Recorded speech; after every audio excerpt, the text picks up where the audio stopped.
நல்ல பிரைட்னிங்காகவும் இருக்கும், லைட்னிங்காகவும் இருக்கும்ன்றாங்க. ஒளிர்தல் மிளிர்தல் மின்னக்கூடியது அப்படின்ற சொல்றாங்க அர்த்தம். கபாலம்னா மண்டை ஓடு, மூளை செல்கள் ஒளிர்வதற்கான மிளிர்வதற்கான பயிற்சி தான் கபாலபதி. இந்த கபாலபதி என்ன செய்யறோம்? சுகாசனத்தில் உட்காந்துக்கிறோம், ரைட்டு கை முட்டி மேலே வச்சுக்கிறோம், லெஃப்ட் கையை இந்த மூக்குல நல்லா இப்படி இப்படி அழுத்தி செய்யறோம் இல்லையா? இந்த இடத்துல இந்த இடம் இப்படி அழுத்தி செய்யறது எதுக்கு அப்படின்னு பார்த்தீங்கன்னா, இந்த இடத்த அழுத்தி சொல்றோம். நிறைய பேர் பார்த்தீங்கன்னா பண்ணும்போதே நமக்கு பயமா இருக்கும், மூக்கே கழண்டு விழுந்துற மாதிரி மூக்கை இப்படி இப்படி எல்லாம் திருப்புவாங்க. அப்படி செய்யவே கூடாது, அது சரியான முறையே அல்ல. நீங்க அப்படி மூக்கை திருப்புறீங்கனாலே மூச்சு நல்லா உள்ள போயிடுதுன்னு அர்த்தம். இந்த கை இந்த கண்ணாடி காலம் சொன்ன பார்த்தீங்களா, இந்த இடம், அதாவது இந்த மூக்குத்தி போடுறோம்ல பெண்கள், இந்த ஒரு வளைவு ஆண்களுக்கு இருக்கு பெண்களுக்கு, இந்த வளைவுக்கு மேல மூடுறதுதான் கரெக்டான பாயிண்ட். இங்க அழுத்துறீங்கனாலே மூச்சு உள்ள போவாது, பிளாக் ஆயிரும். ஏன் அங்க பர்டிகுலரா அழுத்த சொல்றோம்னா, சைனஸ் ஃபில்டர் இங்க தான் இருக்கு ரெண்டு சைட்ல. இந்த மூக்கு நம்ம சுவாசிக்கிறோம் இல்லையா, வளிமண்டல காற்று உள்ள போகும்போது இங்க ஒரு ஃபில்டர் இருக்கு. இந்த இடத்துல பின்னாடி தெரியுதுங்களா, பின்னாடி இந்த இடத்துல ஃபில்டர் இருக்கு. இந்த சைனஸ் இருக்கவங்களாம் இங்க டியூப் போட்டு சளி எடுப்பாங்க, கேள்விப்பட்டிருக்கீங்களா? முதல்ல முகல்லாம் வீங்கிரும் உங்களுக்கு, சைனஸ் ப்ராப்ளம் இருக்கவங்களுக்கு. அப்போ இந்த இடத்துல ஃபில்டர் மாதிரி இருக்கும். சுவாசத்தை உள்ள எடுத்து அதை அங்கேருந்து ஃபில்டர் பண்ணி எவ்வளோ அழகா உள்ள சிஸ்டம் வேலை செய்து பாருங்க. சாமிஜி சொல்லுவாங்க, இறைவன் அன்பும் கருணையுமானவன் சொல்வார் அடிக்கடி. யோசிச்சு பார்க்கும்போது ஒவ்வொரு விஷயத்திலும் இறையாற்றல் நம்மளை எப்படி காப்பாத்துது பாருங்க. வெளியிலேருந்து வர அசுத்தத்தை இங்க ஃபில்டர் பண்ணுது, ஃபில்டர் பண்ணி உள்ளேயும் போகுது, லங்ஸுக்கும் போகுது, பிரெயினுக்கும் போகுது பிராணசக்தி. இப்படி போகும்போது என்ன ஆகும்னா, இதுல ஃபில்டர் ஆக முடியாத விஷயங்கள் உள்ள போகும். அது எவ்வளவு இது பாருங்க, அது நம்மளோட பவர்ஃபுல் இல்லையா? அப்ப இது என்ன ஆகும்னா, இந்த ஃபில்டர்ல பண்ண முடியாத ஃபில்டர் ஆகாத விஷயங்கள் உள்ள போகும். அது உள்ள போய் லங்ஸ்ல படிஞ்சு படிஞ்சு படிஞ்சு என்ன ஆகும், லங்ஸ்ல தண்ணி இருக்கு இல்லையா, தண்ணி இருக்கும், கொஞ்சம் வாட்டர் கண்டென்ட் இருக்கு, அதோட சேர்ந்து உருவாகிறது தான் வெளியில என்ன வருது, சளியா வெளியில வருது. சளின்னு ரைட்டோன்னு தனியா உள்ள உற்பத்தி ஆகுறது கிடையாது, வெளியிலேருந்து போற அழுக்கு லங்ஸ் இருக்க தண்ணி கூட சேர்ந்து தான் சளியா வெளியில வருது. இப்போ இந்த கபாலபதி எதுக்கு யூஸ் ஆகும்னா, இந்த மாதிரி சளி அதிகமா இருக்கும்போது நமக்கு நல்லா தெரியும், சளி வருதுன்னும் போது மூக்கு குடைய ஆரம்பிக்கும். ஃபர்ஸ்ட் சிம்டம் அதான். நமக்கு இந்த ஸ்னீசிங் சொல்லுவாங்க, தண்ணியா சளி வர ஆரம்பிக்கும், மூக்கை போட்டு குடைய நமக்கு சளி பிடிக்கிறதுனாலே தெரியும். அப்பவே நம்ம தெரிஞ்சுட்டு என்ன பண்ணணும், ஒரு டவல் மாதிரி போட்டு நல்லா எம்டி ஸ்டமக்ல இருக்கும்போது கபாலபதி ஒரு 2-3 தடவை பண்ணிட்டீங்கன்னா உள்ள இருக்கிற டஸ்ட் எல்லாம் வெளியில வந்துடும். அதாவது ஏற்கனவே சொன்ன மாதிரி தான், எதெல்லாம் அதிகப்படியா இருக்கோ அது வெளியில தள்ளுவார் இறையாற்றல், வெளியில தள்ளும். உடம்புல வெப்பம் அதிகமா இருக்குன்னா என்ன பண்ணும், நரம்புகளை ரத்த நாளங்களை விரிவடைய செய்து வெப்பத்தை வெளியில தள்ளுது. தேவையில்லாம ஜீரணமாகாத பொருள் உள்ள இருந்தா என்ன ஆகும், ஒண்ணு வாமிட்டிங்கா வெளியில தள்ளும், இல்ல லூஸ் மோஷனா வெளியில தள்ளும். தண்ணி அதிகமானா மூக்கு வழியா வெளியில தள்ளும். இப்போ நம்ம என்ன பண்ணுவோம், ரொம்ப புத்திசாலி மாதிரி குழந்தைங்களுக்கு மூக்குல சளி பிடிச்சி உடனே ஆன்டிபயோட்டிக் வாங்கி போட்டு அடைப்போம். அடைச்ச உடனே என்ன ஆகும், தள்ளியா வந்த சளி லங்ஸ்ல போய் கெட்டிப்பட்டு அப்படியே நல்லா உட்காந்துக்கும், வீசிங்ல வைக்கும். குழந்தைங்களுக்கு ஆஸ்துமா, தூக்கி தூக்கி அள்ளு மாந்தம் சொல்லுவாங்க, மாந்தத்தில் எடுத்துன்னு போய் விடும். அப்போ நம்ம என்ன செய்யணும், மூக்கில் தண்ணி வருது நல்லா சிந்தி சிந்தி வெளியில் எடுத்துடணும். அதிகமாக தண்ணி இருக்குன்னு அர்த்தம். அப்போது நீர் சத்துக்கள் இந்த காய்கறிகளை கொஞ்சம் குறைச்சிட்டு நீங்கள் என்ன பண்ணணும், உடம்புல சூடு அதிகமாகும் போது தான் சளி பிடிக்கும். நல்லா ஞாபகம் வச்சுக்கோங்க. இப்போ ஐயா சொன்னாங்க இல்லையா, சூட்டு உடம்பு. இப்போ கை கொடுக்குறோம், வாழ்க வளமுடமா எப்படி இருக்கீங்கன்னு கையை பிடிக்கும்போது கை சூடாக இருந்தால் நம்ம என்ன சொல்லுவோங்க, உள்ளங்கை சூடாக இருந்தால் என்னங்க இவ்வளோ சூடாக இருக்கும் உங்கள் உடம்பு, ஹீட் பாடின்னு தானே சொல்கிறோம். ரொம்ப தப்புங்க அது, அவங்க பாடி கூல் பாடி. அப்படியே ஆப்போசிட், சில்லுன்னு இருந்ததுன்னா அவங்க உடம்பு சூட்டு உடம்புன்னு அர்த்தம். அவங்க உள்ளங்கை ரொம்ப சூடா இருக்கு, உடம்பு கதன்னு எப்பயுமே இருக்குன்னா அவங்க குளிர்ச்சியான உடம்புன்னு அர்த்தம். நம்ம இதை வச்சுதான் டிசைட் பண்ணி உணவு முறையை மாற்றுவோம். ஐயோ உடம்பு ரொம்ப சூடாயிடுச்சு, கை சுடுது என்ன பண்ணுவோம், நிறைய நீர் காய்கள் சாப்பிடும், சளி இன்னும் அதிகமாகிட்டே இருக்கும். இப்போ கபாலபதி எதுக்குன்னா, இந்த ஃபில்டராகி மைனூட் ஃபாரின் பார்ட்டிகல்ஸ் உள்ள போச்சு இல்லையா, அதை வெளியில தள்ளுறோம். எப்படி சாமிஜி 2 மூக்குல, சாதாரண யோகாசனத்தை வர கபாலபதி 2 மூக்குலையும் மூச்சை அடிக்கிறது தான் நம்ம கபாலபதினு சொல்றோம். சாமிஜி அது ரொம்ப சிரமமா இருக்குன்னா ஒன்று ரைட்டு லெஃப்ட் நம்ம செய்யறோம். இந்த லெஃப்ட் கை எதுக்குன்னா, பக்கெட் மாதிரி வச்சுட்டு நம்ம செய்யும் போது மூக்கிலேருந்து வரக்கூடிய அசுத்தங்களே நம்ம கையில கலெக்ட் பண்ணிக்கலாம், கை வாஷ் பண்ணிக்கலாம். ஏன்னா மறந்து போய் ஏதாவது ஒரு பொருள் அப்படியே தொற்றுவோம். நிறைய பேர் கேட்பாங்க, ஏங்க ரைட் சைட்ல செய்யக்கூடாது, நாடி சுத்தி மட்டும் ரைட்டு செய்யறோம், ஏன் லெஃப்ட் நம்ம செய்யறோம், நிறைய பேருக்கு கேள்வி இருக்கு. நாடி சுத்தி காத்தை உள்ள இழுத்து வெளியில விட்டு வெளியில இழுத்து உள்ள விடுறது மட்டும்தான் செய்யறோம். இதுல அசுத்தமான விஷயங்களை வெளியில நம்ம அடிக்கிறோம். 3 கண்டிஷன்ஸ் மூலபந்தம் பண்ணிக்கணும், வாயை கெட்டியா நம்ம முடிக்கணும், முதுகு தண்டு நேராக வச்சுக்கணும்னு சொல்றோம். ஏன் ஆசன வாய் நல்லா டைட்டா முடிக்கணும், நம்ம காற்று உள்ள வெளியில வர துவாரங்கள் 3 தான், மூக்கு, வாய், ஆசன வாய் பகுதி, ஆனஸ். ஆனஸ் நல்லா டைட் பண்ணிட்டோம். கபாலபதி கண்டிஷன் நாங்க வாயை திறந்துட்டு செய்யக்கூடாது. வாயை திறந்து செஞ்சீங்கன்னா உங்களுக்கு அடி வயிறு இறக்கம் ப்ராப்ளம் வரும். கண்டிப்பா நீங்க வந்து வாயை திறந்துச்சுன்னா வாய் வழியா காத்து போச்சுன்னா என்ன ஆகும்? ப்ரெஷர் அதிகமா வாய் வழியா உள்ள போகும்போது வயிறு அதனும். நீங்க கபாலபதி செய்யும் போது பாருங்க, அடி வயிறும் மேல் வயிறும் நல்லா ஆக்டிவேட் ஆகும். அதாவது மணிப்பூரக சக்கரமும் சுவாதிஷ்டான சக்கரமும் ஆக்டிவேட் ஆகும். நமக்கு என்ன வருங்க, ஏதாவது ஒரு உடம்போ இல்லை ஏதாவது ஒரு பிரச்சனை வந்துருச்சுன்னா முதல்ல என்ன சொல்றோம்? என் வயிற்றை கலக்கிடுச்சு, அப்படியே அடிவயிறு கலக்குச்சு, எனக்கு ஒரு பயம் வந்தா என்ன ஆகும்? அடிவயிறு கலக்கிற மாதிரி தானே இருக்கு நமக்கு. அப்போ மணிப்பூரக சக்கரமும் சுவாதிஷ்டான சக்கரம் வீக்கா இருக்கவங்களுக்கு என்ன ஆகும்? அடிக்கடி பயம் படப்படப்பு வரும். இப்போ கபாலபதி நல்லா பண்றவங்களுக்கு இந்த படப்படப்பு பயம் வந்து நல்லா சரியாகும். நல்லா கிளாண்ட் ஆக்டிவேட் ஆகி நல்லா சரியாகும். டைஜஷன் சிஸ்டம் நல்லா சரியாகும். அடுத்தது தொப்பை குறையும். நல்லா நீங்க அடிச்சு நல்லா பண்ணும்போது நல்லா அப்டமன் ஆக்டிவேட் ஆகி அந்த கொலஸ்ட்ரால் பேட் கொலஸ்ட்ரால்லாம் நல்லா பர்ன் ஆகி வெளியில வந்துடும். அதுக்கப்புறம் நம்ம ஆனஸை நல்லா டைட் பண்ணிக்கிறோம். வாயை 2 துவாரத்தை மூடிட்டோம். அப்போ மூக்கு வழியா மட்டும்தான் நம்ம அடிக்கணும். அடிக்கும்போது என்ன ஆகுனா அந்த காத்து பேக் ஃபயர் ஆகி மேல் பக்கமா போய் மூளை செல்களை நல்லா அதிர்வடைய செய்யும். மூளையில பார்த்தீங்கன்னா எப்படி நம்ம லங்ஸ்ல இதெல்லாம் சொல்றோம், நிறைய நியூரான்ஸ் இருக்கு, காற்று சிற்றறைகள் இருக்குன்னா சொன்னோம். அந்த மாதிரி ஆயிரக்கணக்கான நியூரான்ஸ் இருக்கு. பிரெயின் பார்த்தீங்கன்னா செமி சாலிடான வித்து சக்தின்றாங்க. மஜ்ஜை தானே அது, லிக்விடும் இல்லை சாலிடும் இல்லாமல் இருக்கு. நிறைய காற்று சிற்றறைகள் இருக்கு. என்ன சொல்றாங்கன்னா ஒரு 100% இருக்குன்னா அதுல படிக்காதவங்க 3-5% தான் உபயோகப்படுத்துறாங்க. கொஞ்சம் 1 டிகிரி படிச்சவங்க 10-15% யூஸ் பண்றாங்க அந்த நியூரான்ஸ் உள்ள இருக்க அந்த காற்று சிற்றறைகளை. நல்லா இந்த மாதிரி ஆன்மீகத்துல ஈடுபாடு உள்ளவங்க, நிறைய சிந்திக்கிறவங்க, நிறைய படிச்சுக்கிட்டே இருக்கிறவங்க, நிறைய விஷயங்களை தெரிஞ்சுக்கிட்டே இருக்கவங்களுக்கு 25-30% வேலை செய்யுது. அதுக்கப்புறம் அதுக்கும் மேல இந்த மாதிரி மகான்களுக்கெல்லாம் பார்த்தீங்கன்னா 50-75% வேலை செய்யுது. அப்போ கூட 100% அவங்க தொட முடியுமானா நல்லா மெடிடேஷன் பண்றவங்களுக்கு 100% பிரெயின் செல்ஸ் ஆக்டிவேட் ஆகுது அப்படின்னு சொல்றாங்க. ஏன் இந்த கபாலபதிக்கு இவ்வளோ இம்பார்ட்டன்ஸ் கொடுக்குறோம் அப்படின்னா, நம்ம உடம்புல இருக்க 6000 கோடி செல்கள் இருக்கு இல்லையா, அதில் 4500 கோடி செல்கள் உடல் செல்கள், 1500 கோடி செல்கள் தான் என்ன இருக்குது? மூளை செல்கள். உடல் செல்கள் உதிர்ந்தா திரும்ப புதுசா உருவாயிடும், உற்பத்தி ஆயிடும். மூளை செல்கள் உதிர்ந்தா உற்பத்தி ஆகாது. அதனால தான் நமக்கு என்ன ஆகுது? வயசு ஆக ஞாபக மறதி வருது. அப்ப இருக்கிற செல்களை நம்ம என்ன பண்ணணும்? நல்லா ரீஜெனரேட் பண்ணி நல்லா அதை வந்து நல்ல ஒரு ஸ்டாமினாவா நல்லா வச்சுக்கணும் அதை இல்லையா. அப்போ அதுக்காக தான் இந்த பயிற்சி கபாலபதி செய்ய செய்ய செய்ய மூளை செல்கள் நல்லா பிரைட்டா இருக்கும், புத்துணர்ச்சியோட இருக்கும். சீக்கிரம் அது டெட் செல்லா ஆகிறத வந்து நம்ம குறைச்சிக்க முடியும்.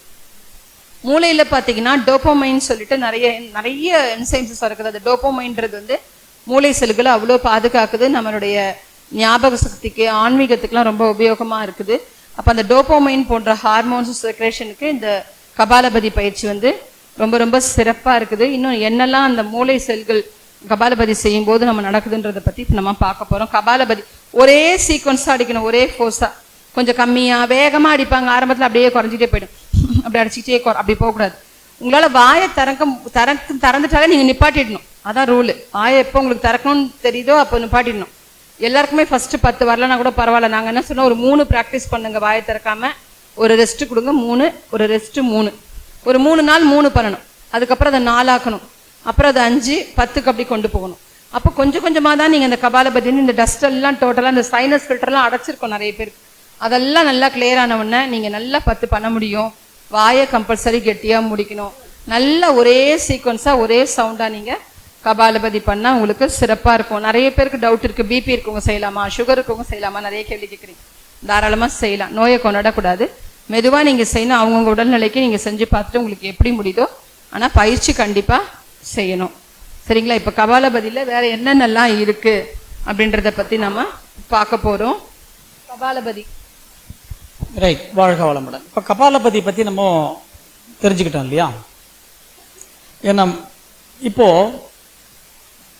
உலக சுகாதார நிறுவனம் ஒரு விஷயத்தை சொல்றாங்க. அடுத்த 10-12 வருடங்கள்ல உலகத்துல நிறைய மக்களுக்கு வந்து இந்த அல்சைமருங்கிற ஒரு டிசீஸ், நோய் வருவதற்கான ஒரு வாய்ப்பு இருக்கிறது. இந்த அல்சைமர்னா என்னன்னு கேட்டீங்கன்னா ஞாபக மறதி. மூளை செல்கள் எண்ணிக்கை குறைய குறைய குறைய குறைய என்ன ஆகும்? இந்த ஞாபக மறதின்ற ஒரு பிரச்சனை நமக்கு அதிகமாக வரும். அப்ப இந்த அல்சைமர் வந்துருச்சுன்னா சிஎன்எஸ் என்று சொல்லக்கூடிய சென்ட்ரல் நர்வ் சிஸ்டம், மைய நரம்பு மண்டலம், உள்ளுக்குள்ள இருக்கிற உறுப்புகளுக்கு கொடுக்கிற ஆணையை சரியான முறையில் கொடுக்க முடியாது. அப்ப நம்ம என்ன பண்ணுவோம் அப்படின்னு கேட்டீங்கன்னா, வீட்டுல இருந்து கிளம்புவோம் மன்றத்துக்கு வரணும்னு, பஸ் ஸ்டாண்ட் வந்துருவோம். பஸ் ஸ்டாண்ட் வந்தோடனே மறந்துடுவோம் எங்க போனோம்னு மறந்து போயிடுவோம். கடைக்கு போவாங்க ஒரு பொருள் வாங்குறதுக்கு, கடை வரைக்கும் போயிடுவாங்க. அங்க போனோடனே என்ன பொருள் நமக்கு வாங்கிட்டு வர சொன்னாங்க அப்படின்னு திருப்பி வீட்டுக்கு ஒரு போன் அடிப்பாங்க. அப்போ இது புற வாழ்க்கையில. அக வாழ்க்கைக்குள்ள போச்சுன்னா மைய நரம்பு மண்டலம் வேலை செய்யலைன்னா, உள்ளுறுப்புகளுக்கு கொடுக்குற ஆணையை சரியான முறையில் கொடுக்கலன்னா உள்ளுறுப்புகள் வேலை செய்யாது. அப்ப பிரச்சனைகள் அதிகமா வந்துடும். அதுக்கு காரணம் என்னன்னு கேட்டீங்கன்னா, மனிதர்கள் மூளையை அதிகமாக கசக்குகிறார்கள் அப்படின்னு சொல்றாங்க அவங்க ஆராய்ச்சியில. அப்ப மூளையை நம்ம கசக்கணும் தானே, மூளையை கசக்கினா தானே நம்ம ஒரு இனோவேஷன் புதுசா நம்மளால கண்டுபிடிப்பு கொடுக்க முடியும். ஆனால் என்ன சொல்றாங்க, இன்றைக்கு இருக்கிற மனித குலம் மூளையை உணர்ச்சி நிலையில் கசக்குகிறார்கள், உணர்வு நிலையில் கசக்குவது இல்லை. உணர்ச்சி நிலைக்கும் உணர்வு நிலைக்கும் வேறுபாடு இருக்கு. அப்ப அந்த உணர்ச்சி நிலையில நம்ம மூளையை கசக்கும் பொழுது மன அழுத்தம் அதிகமாகிறது நமக்கு மெயினா. அப்ப செல்களுடைய எண்ணிக்கை வெகு சீக்கிரம் குறைகிறது நமக்கு. அவன் எல்லாத்தையும் சொல்லி முடிச்சுட்டு கடைசியா சொல்றாங்க, யாரும் பயப்பட வேண்டாம், இதற்கான மருந்து ஏற்கனவே உலகத்துல வந்துருச்சு. உலகம் முழுக்க மருந்து இருக்கு இதுக்கு. ஆனா அந்த மருந்தை தினமும் என்ன பண்ணவங்க, அந்த டிசீஸ் வந்துருச்சுன்னா சாப்பிடணும். அந்த மருந்து என்னன்னு கேட்டீங்கன்னா, இன்னைக்கு அந்த மருந்தை சாப்பிட்டா இன்னைக்கு ஃபுல்லா நான் ஆக்டிவா இருப்பேன். ஒரு நாள் விட்டுட்டேன்னா அந்த மருந்தை இன்ஆக்டிவ் ஆயிடுவேன். ஆனால் அந்த மருந்தை சாப்பிட்டுட்டாலும் அவங்களுக்கு தூக்கமே அந்த தூங்கி எழுந்தாலும் அது அவங்களுடைய தூக்க நேரம் பார்த்தீங்கன்னா 12 மணி நேரம் 14 மணி நேரம். எழுந்துட்டா கூட அவங்களுடைய பேசுறது, அவங்களுடைய நடை பாவனை எல்லாம் ஒரு தூக்கத்துல இருந்து எழுந்தவங்க எப்படி பேசுவாங்க அந்த மாதிரிதான் இருக்கும். அவங்களதெல்லாம் ஒரு மாதிரி பேசுவாங்க. இதெல்லாம் இந்த பிரச்சனைகள்லாம் இருக்கு. அப்ப இந்த பிரச்சனைகள்லாம் வராமல் இருப்பதற்கு மருந்து இல்லாமல் செய்யக்கூடியதாக 2 யோகாசன பயிற்சிகளை சிபாரிசு செய்கிறோம் அப்படின்னு சொல்லிட்டு கீழே கொடுக்குறாங்க. ஒன்று நாடி சுத்தி பிராணாயாமம், மற்றொன்று கபாலபதி. இந்த கபாலபதி தான். அப்போ இந்த அல்சைமர் அப்படிங்கிற ஒரு பெரிய ஒரு பிரச்சனையில நம்ம தப்பிக்கணும்னா இந்த கபாலபதி பயிற்சியை செய்யணும். இந்த கபாலபதி பயிற்சியை நம்ம செய்யும் பொழுது என்ன ஆகும் அப்படின்னு கேட்டீங்கன்னா, கபாலபதி பயிற்சி செய்வதும் ஒன்றுதான், ஆக்ஞனை தவம் செய்வதும் ஒன்றுதான், இரவில் தூங்குவதும் ஒன்றுதான். ஏன்னா மூணுத்திலுமே மைண்டோட frequency alpha level 14 CPS cycle per செகண்ட்ல நிற்கும் மனசு. இன்னைக்கு கபாலபதி பயிற்சி பண்ணிட்டீங்கன்னா இன்னைக்கு உங்க மனசு இன்னைக்கு முழுக்க ஆல்பா நிலையில இருக்கும். ஒன்று. ரெண்டாவது, கபாலபதி பயிற்சி முறையாக செய்துவிட்டால் பீனியல் கிளாண்டை சரியான முறையில இயங்க வைக்கும். பீனியல் கிளாண்டு சரியான முறையில இயங்கிடுச்சுன்னா அதோட நன்மைகளை நாளைக்கு பார்க்க போறோம். பீனியல் கிளாண்டு சரியான முறையில் இயங்க வைக்கும். 2. மூணாவது என்னன்னு கேட்டீங்கன்னா, நுரையீரலுக்கு ஆக்சிஜனை கிரகிக்கக்கூடிய சக்தி 1.8 மடங்கு அதிகரிக்க செய்யும். 1.8 டைம்ஸ் இன்க்ரீஸ் ஆகும் லங்ஸோட இன்ஹேலிங் கெப்பாசிட்டி. இதெல்லாம் இந்த கபாலபதி பயிற்சியில தான் இருக்கிறது. இது இல்லாமல் சுவாதிஷ்டானம், மணிப்பூரகம் 2 சக்கரம் சரியான முறையில வேலை செய்யும். சுவாதிஷ்டான சக்கரம் சரியான முறையில் வேலை செய்தால் தேவையற்ற படபடப்பு, பயம், குறிப்பாக மரண பயம் நம்மளை விட்டு போயிடும். மணிப்பூரக சக்கரம் சரியான முறையிலே வேலை செய்யும் பொழுது சர்க்கரை நோய் நம்ம கிட்ட வராது, கோபம் வராது, மகான்களோடு தொடர்பு ஏற்படும், மெடிடேஷன் நல்லா கிடைக்கும், நமக்கு வயிறு சம்பந்தப்பட்ட பிரச்சனைகள்லாம் இருக்காது. அப்ப கபாலபதி என்பது ஒரு மல்டிபிள் அட்வான்டேஜஸ். இந்த கபாலபதி பயிற்சி பயிற்சி செய்யும்போது மேல் மூளை சரியான முறையில் வேலை செய்யும் பொழுது விஞ்ஞானம் சார்ந்த அறிவு, கோள்கள் பற்றிய சிந்தனை, ஆன்மீக அறிவு அதிகமாகும். இந்த கபாலபதி பயிற்சி செய்யும் பொழுது பயிற்சி பார்க்கறதுக்கு நம்ம 10 10 10 3 தடவை பண்ணாலும் அதனுடைய நன்மைகள் பார்த்து இன்னும் நிறைய இருக்க நன்மைகள். நமக்கு பேசிக் மட்டும் இப்ப நம்ம பார்த்துக்கிட்டு போறோம். இது வரைக்கும் பண்ணாலே போறோம். இந்த கபாலபதி பயிற்சியில் நம்ம என்ன பண்றோம், 3 வாசலையும் நம்ம என்ன பண்றோம், அடைக்கிறோம். 3 வாசல் எது சொன்னோம், ஆசனவாய், வாய் அண்ட் மற்றும் மூக்கு. மூணுத்தின் வழியாகவும் காத்து உள்ள போல மூலத்தை பந்த் பண்ணிடுறோம், வாயை மூடிடுறோம், வாயம் பந்த் பண்ணிடுறோம். மூக்கின் வழியாக 90% அவுட்டு தான் கொடுக்குறோம். அப்போ 3ல 2.9 மடங்கு க்ளோஸ் ஆயிடுது. மிச்சம் 0.1% தான் உள்ள போகுது. அப்ப என்ன ஆகுது, நம்ம அந்த ப்ரெஷர் அடிக்கும் பொழுது உள்ளுக்குள்ள அந்த வேக்கம் கிரியேட் ஆகி அது பிரெயின் செல்ஸை போய் அடிக்கும். பிரெயின் செல்ஸை அந்த பிரெயின் செல்ஸ் அடிக்கும் பொழுது பிரெயின்ல இருக்கிற இன்ஆக்டிவ் செல்ஸ் எல்லாம் வந்து புத்துணர்ச்சி கிடைச்சிடும். அப்போ புத்துணர்ச்சி கிடைச்சிருச்சுன்னா என்ன ஆகும், நமக்கு செல்களினுடைய இனப்பெருக்க நேரம் தள்ளி போடும். ரீஜெனரேஷன் நேரத்தை தள்ளி போடும் பொழுது ஆயுள் கூடும். அப்ப செல்களினுடைய புத்துணர்ச்சி அதிகமாக கிடைக்கின்றது.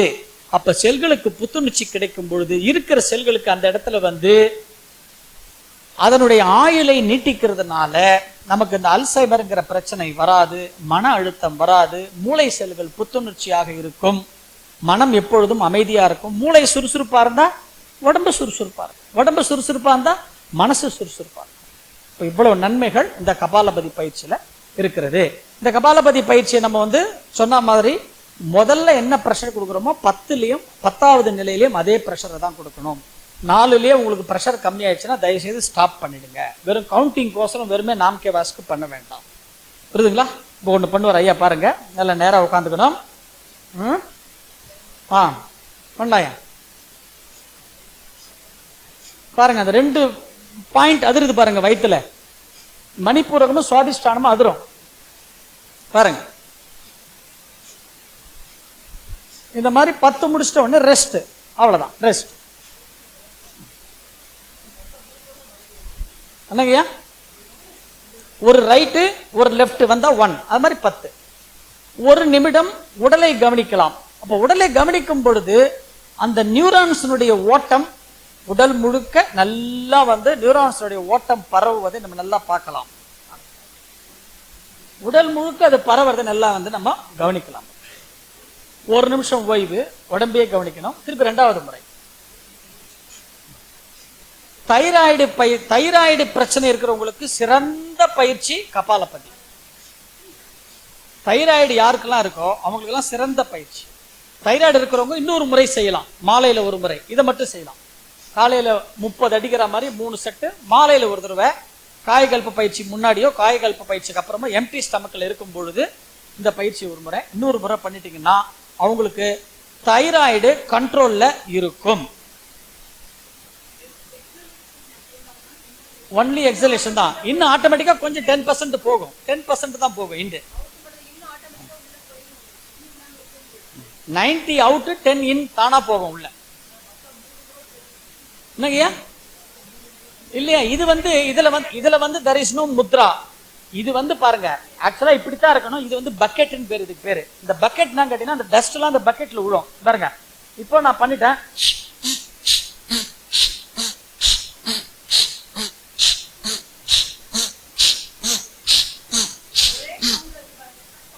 பாருங்க.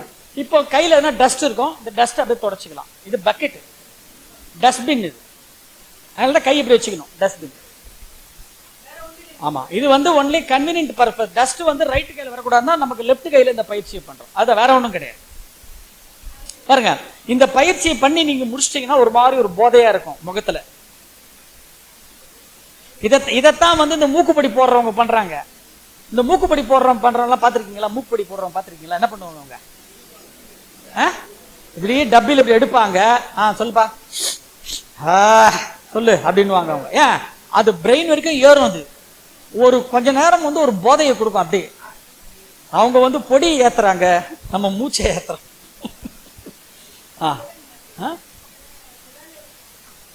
ஒண்ணு வராது, பயப்பட வேறங்க. ஒண்ணு மட்டும் ஞாபகம் வச்சுக்கோங்க, தயவு செய்து இங்க இருக்கவங்க எல்லாருக்கும் சொல்றோம், டோன்ட் செலிப்ரேட் யுவர் டிசீஸ். நோய்களை கொண்டாடாதீர்கள், நோய்களை கொண்டாடாதீங்க. யாரு மந்தையில இருந்தாலும் சரி, எது வருதோ வரட்டும், பயிற்சியை முறையா சரி, அவ்வளவுதான். சிம்பிள். பயிற்சியை மட்டும் நீங்க பண்ணுங்க, போறோம். மற்றதை அது பார்த்துக்கும், அது பார்த்துக்கும். கவலையப்படாதீங்க. மெதுவா பயிற்சி நீங்க பாட்டு பண்ணிட்டே இருக்கு. பயிற்சி கொஞ்சம் உங்களுக்கு அந்த இரண்டியா இருக்கும் போது கபாலபதி கொஞ்சம் ப்ரெஷர் ஜாஸ்தியா இருக்குன்னு இருக்கா, நீங்க உங்களுக்கு ஃபீலிங் தெரியும், ஏதாவது வயிறு வலிக்கிற மாதிரி இருக்கா, கொஞ்சம் ஃப்ளோவை கம்மி பண்ணிக்கலாம். காமனா சொல்றது இரண்டியா இருக்கிறவங்க ஒரு சேஃப்டிக்கு சொல்றது, பிபி பிபி இருக்கிறவங்க கொஞ்சம் மெதுவா அடிங்க அப்படின்னு சொல்றது, அது காமன். அது எல்லாருக்குமே பொருந்தாது. ஒவ்வொருத்தருக்கும் ஒரு ஒரு உடல் பாடி ஒரு மாதிரி இருக்கும். அது ஒன்றும் பிரச்சனை இல்லை. ரைட், 3வது முறை பண்ணிடுங்க.